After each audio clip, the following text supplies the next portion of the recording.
The raid was supposed to rescue Kurdish hostages like these, held by ISIS in cages.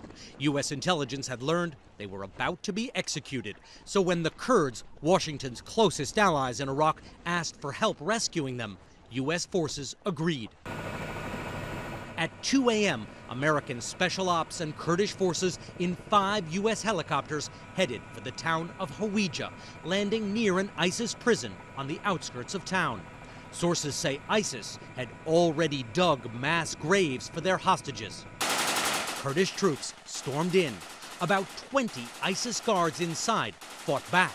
So the U.S. troops, there to assist, guard the perimeter, and communicate with U.S. aircraft above, decided to step in to protect, the Pentagon says, their Kurdish allies and the hostages.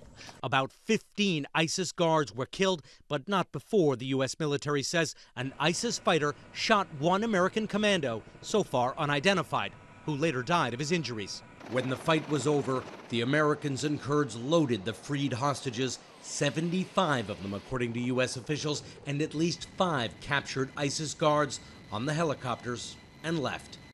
The hostages turned out not to be Kurds. Around 20 were kidnapped Iraqi security forces. Others included so-called ISIS defectors.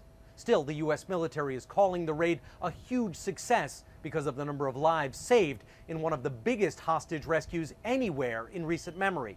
But the operation also shows that U.S. forces are doing a lot more than just advising in the war on ISIS. In this case, they were in close combat, had to come to the aid of their allies at the cost of one American life.